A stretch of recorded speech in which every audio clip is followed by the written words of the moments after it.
I believe, like, with the experience I've had, I think that anything in my daily life that happens affects my voice.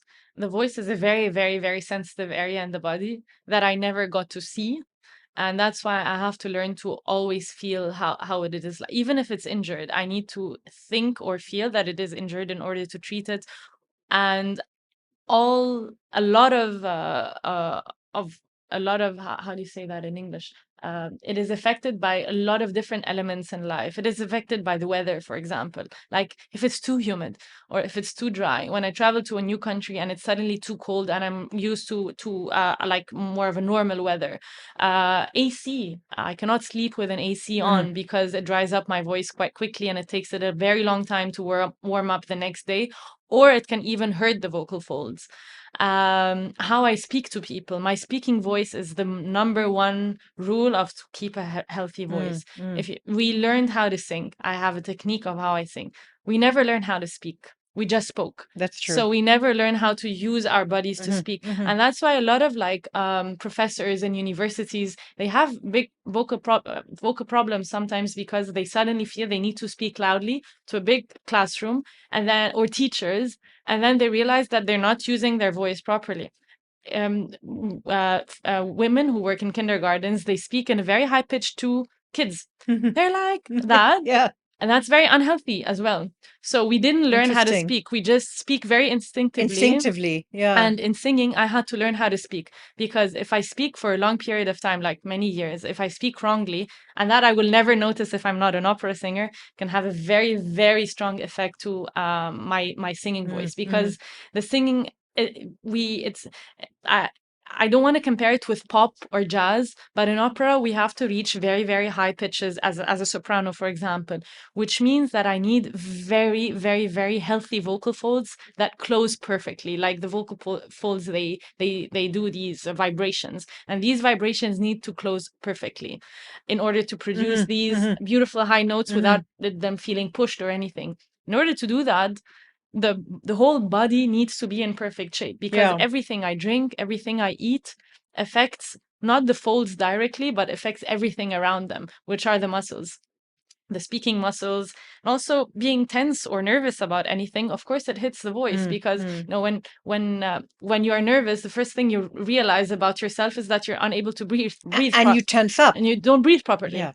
And breathing is the first key to proper singing. If I don't know how to breathe, I won't be able to know how to sing. So there, and of course the emotional factors. I think that if I am sad and if something bad happens that is occupying my mind, it can have a direct effect on my voice and my performance as well.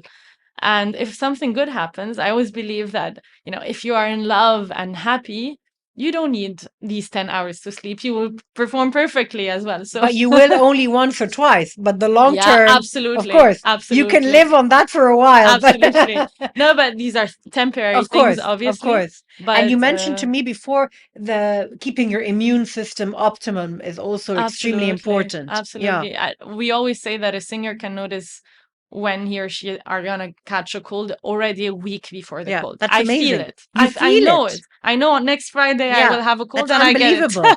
That's It's a bit unbelievable. strange, It's very strange. but it's part of being connected to Yeah, yourself. you're very in tune with your body. Very, very much. So you mentioned to me also, and you said you were comfortable to talk about it, that a few years ago, when you were maybe 24, 25, that you were burning out from the pace of your life and the career. Can you tell me a bit more about that? Yes. And how did it come about? And how did you get out of it? And what did you learn from that? Because I think that was potentially an important pivot for you too, Definitely. in terms of how to go forward after that. Yes, it changed a lot of things up, like how I want to approach what I'm doing, and I think the pressure back then was very, very high. And this is like what I'm doing is, you know, high performance type of job, which requires my person, not something that I do, but I need myself to do it. I'm not using an instrument to do it. I always say There's nothing external about it. It's all you. it's all me. Yeah. And I would like to make the comparison with an instrument. Like if a pianist comes, has a performance, he will never come find the instrument, for example, half existent. Or imagine you're taking part, like a tiny part of a violin out of it, the violinist will never be able to play it. In singing, we are never in 100%. Like every morning I wake up, I might have a sore muscle. I might not feel great in my voice. I might have eaten something like, and I need to adapt to a new body Mm, every mm, day. The mm, thing is, when you're under pressure, you stop listening to a lot of body signals. mhm. And when you're young, you want to prove yourself. And when you have a lot of competition, you want to prove that you're as good as others. And also when you're young, you don't know what the limit Limits. is. Yes, and you think you're You don't young, you know can do how far everything. you think you can just Exactly. keep going. That's it. Yeah. And And how I did it thought I could. manifest itself, the burnout that you felt? How did it manifest It took itself? me time to even realize it because I thought I'd only need a week off and I'd be up and running again. Hmm. And I realized it took 6 months. Wow, And it six was months. 6 months. And I stopped singing for 6 months. I didn't think I would stop for 6 months, but I had to always push my break, push my break, push my break And you weren't further. practicing? You weren't doing I singing at all? couldn't. I You couldn't. couldn't. My voice wasn't responding anymore. And I remember very And you were well, 25, I Fatma? was 25 back then. And what did you feel? What did you think? It Were was you were horrible. anxious, right, about your future then? Yeah, because I was supposed to rest and I couldn't because I didn't have a voice. Yeah. Not that I didn't, I could speak and everything, but I felt I lost my singing voice. And I just was very, everyone was like, you need a rest. And it's very hard to rest when something like this is happening to Mm. you. And Because there it's a was, cycle. You get anxious and then your body can't rest. And you exactly. have It this doesn't cycle. help at all to get better. Exactly. You have to Exactly. really detach. And I've never done this before. And I was too much in my work. I wasn't sleeping very well, and sleep is major in singing as well. I mean, for everyone, but also for singers. And I And how remember did you get out of it? I got out of it when I started believing that my voice will come when it comes and my health comes first, because I felt very, like, with time, when I started to think about what I'm actually going through, I realized with time that it was a burnout because I was not getting better. And I was quite tired for a very long period of time. I wasn't in the mood of doing anything, and I was very depressed because I kept on canceling concerts. Of course, there was, on the financial side, also big problems because I had counted on very important concerts to live, and I couldn't make any money because I had to continue on canceling. And I had something where no doctor could tell me you'll be fine in 2 months or you'll be fine. All the doctors told me, have a rest and your voice will come when it comes. So I was like, what, a year, 2 years? But I have performances in a year's time. Will I be ready by then? I Mm, need to prepare. mm, And I couldn't tell anymore when I'll be mm, fine again. mm. And it was the first time I had to think, like, if I'm not going to be an opera singer, what am I going to do in And life? what did you think? It was so hard. I felt so confused because I felt like, what will I will I be an actress? Will I teach? Now I'm 25. I don't want to Yeah. start Yeah. teaching. I barely know anything about opera. And But it must have been an extremely anxious time, it Fatma. was very hard. But then I started to do, and that I think is what healed me. After a few months, I started doing a lot of things that I always wanted to do and Like never what? did Like what? because, as I said, I always worked. So Yeah. I never planned a spontaneous trip in my life. Going on EasyJet, I remember I found a trip to Amsterdam with my sister that cost 29 euros, and we just And you booked a just trip. went. I've never done this in Mm. my life, and it was beautiful. I just And you had had a no trip. commitments, no schedule, Exactly. Over nothing. a weekend, and we Yeah. just it's very easy to take a plane within Europe. I took a plane with my sister. We spent a weekend in Amsterdam. I've never done this before. And And, how did it make you this is feel? something people do at 19. So Yeah, yeah. it's And very, how did it make you feel? I Just was so free, happy. Yeah, really and free. I remembered how much I love dancing. And I remember, like, how why haven't I ever given dancing that much attention in my life? And I started dancing every day and taking lessons every day. So your And body it's just relaxed. yeah, You just because relaxed. I found the flow in Yeah, something yeah, else. yeah, I yeah. found something that I love to do as much as singing in something else, which I've never given enough attention. Did you turn to things like yoga, meditation? Not like at one point, but I wouldn't say that this has been the thing that really made the Yeah. difference. Like, as I said, I put It was my the dancing for energy. you. Absolutely. Because it was a sense of freedom. When you dance, you feel Yeah. free. And I forgot about my Yeah. voice.